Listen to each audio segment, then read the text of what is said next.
You step onto the sidewalk just after dawn, leash in hand, coffee still swirling in your travel mug. The cul-de-sac is silent except for the soft click of Max's paws and the distant hum of sprinklers. You've walked this loop every morning for 2 years, and you could swear you know every crack in the curb. Yet today, as you turn the corner by the Miller place, something feels off, almost as if the street lamps have shifted half a pace to the left. You blink, sip the coffee, chalk it up to sleep-blurred vision, and keep walking. The odd feeling lingers as you pass house after identical house. Beige siding, manicured lawns, identical mailboxes that look stamped from the same mold. The builder called it modern harmony. Neighbors joke it's suburban camouflage. You pull out your phone and open that silly mapping app you started for fun. The one where you drop pins on every driveway to track your steps. Just a hobby, you tell yourself, though lately it feels closer to an obsession. You zoom in. The Miller house is pinned precisely where you left it yesterday. Maybe the map is right, and your eyes are wrong. Later, over lunch, the unease rushes back. Why not check the route again tonight? You glance at the pup curled under the table, ears flicking at the mention of walk. He's game, so you decide. Tonight, you'll trace the same path, just to prove it's all in your head. Night hushes the cul-de-sac under a pale moon, and sprinklers hiss like distant whispers. You hold your phone out in front of you, the glow painting Max's fur in blue. Step by step, you drop new pins, watching the route overlay in real time. 5 houses down, the numbers begin to drift. The Tanner place was always 23 feet from the fire hydrant. Tonight it reads 30. You stop, zoom in, and your heart thumps. The map shows you standing inside the Tanner's living room when you're clearly on the sidewalk. GPS error? Maybe.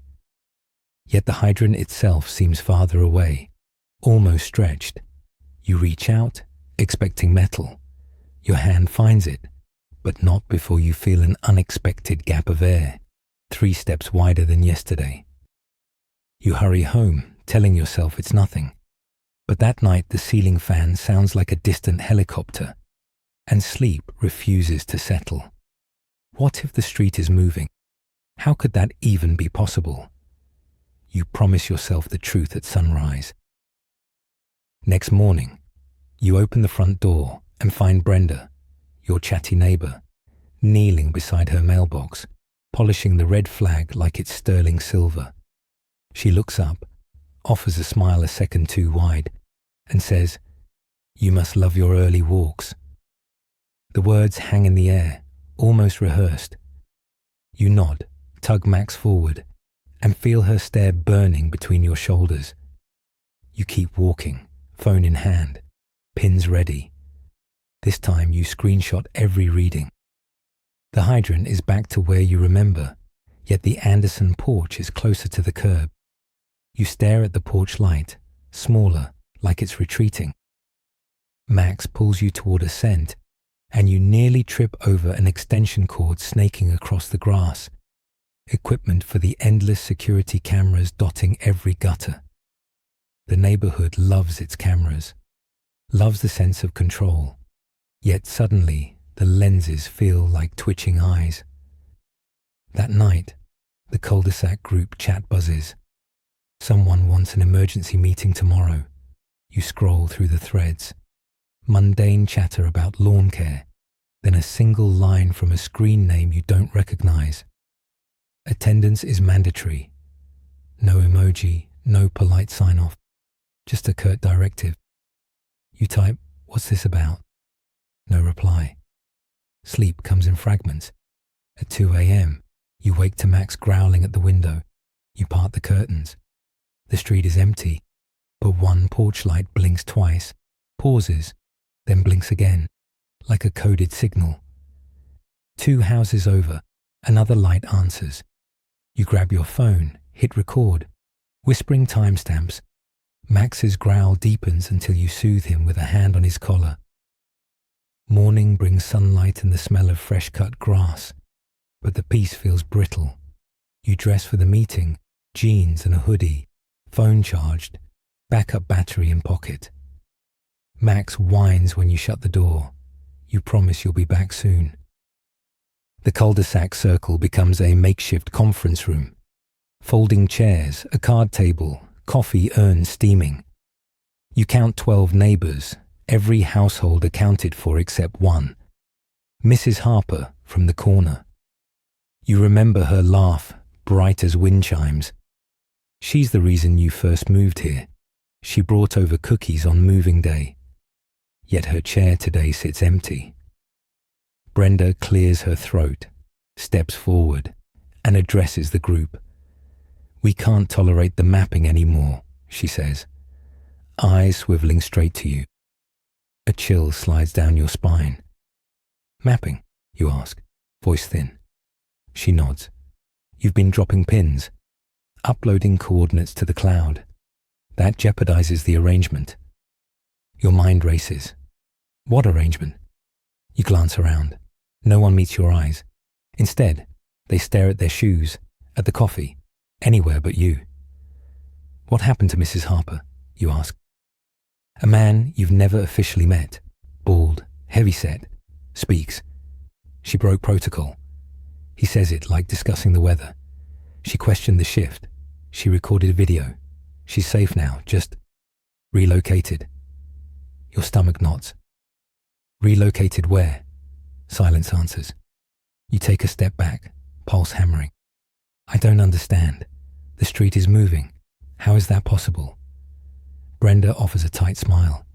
"It's easier if you don't call it moving. Think of it as optimizing. We align houses based on need." Need. The word feels razor thin. You picture houses gliding like puzzle pieces each night, reshuffling so no one can ever truly map the neighborhood.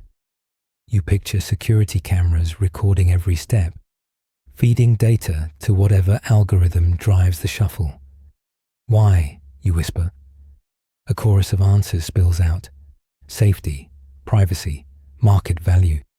The words stack like bricks, plausible yet hollow. You stare at the group, realizing they believe this. They cling to it. And you're the unpredictable variable threatening their equilibrium. Your phone vibrates. Max's dog cam alert.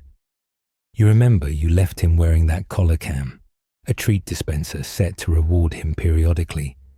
The app displays a live feed. Max stands at the front door, ears flat. Behind him, the hallway stretches longer than you've ever seen.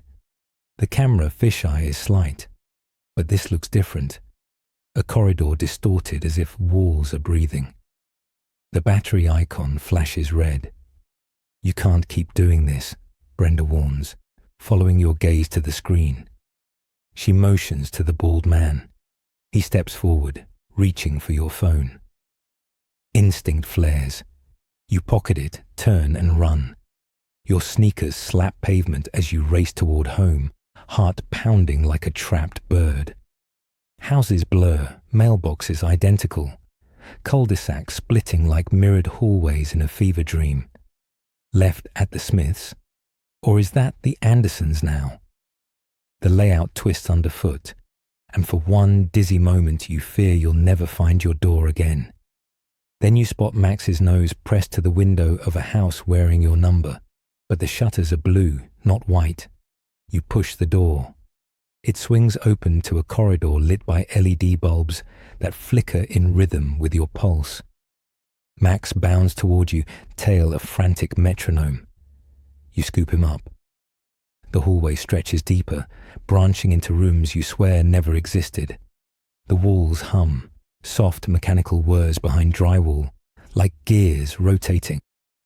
Houses on rails, magnets under the foundation. Your brain claws for logic, finds none, only fear and adrenaline. Footsteps pound outside, neighbors closing in. You duck into a room that should be a coat closet. Instead, you find a compact control hub, Screens displaying heat maps of the neighborhood. Sliders labeled distance, orientation, cover. A map shows lines sliding, houses coasting silently into new slots. Your house is highlighted in red, status, aligned. Mrs. Harper's lot flashes vacated. You could smash the console, but a thought strikes, screenshots. You activate the phone camera, capture everything, back it up to the cloud. A percentage bar crawls across the screen as data transfers, 20, 40. Footsteps grow louder. Someone tries the doorknob. 60%. You hold your breath. 80. 90. A bang on the door. Upload complete. You yank Max's leash from your pocket, clip it, and scan the control panel. One switch reads, Global Realign. Another reads Emergency Reset. Without time to weigh options, you slam Emergency Reset.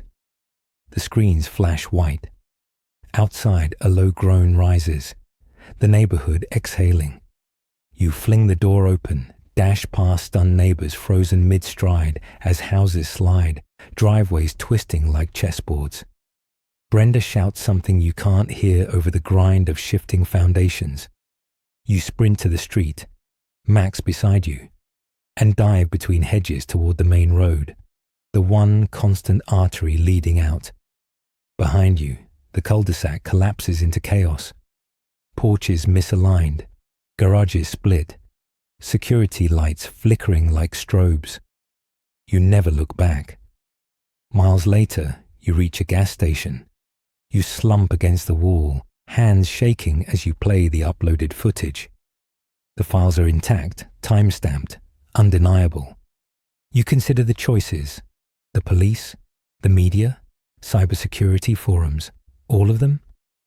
Your phone buzzes with unknown numbers already calling. You scratch Max behind the ears. We'll figure it out, buddy. He licks your hand, a grounding warmth in the chill dawn air. You glance down the highway. It stretches straight, no cul-de-sac curves, no shifting houses. A question rises like sunrise itself. How many neighborhoods hide behind their perfect symmetry, rewriting themselves when no one's watching? If one suburban maze can move, who's to say others don't breathe under the radar? You feel the weight of the data in your pocket. Evidence, leverage, maybe a target on your back. Yet you also feel something else, the pulse of freedom found in revealing buried truths. You take a deep breath, scent of asphalt and dawn, and step toward the road's edge. Max trots beside you, leash slack. The future stretches uncertain, but at least the ground beneath you, for now, feels solid.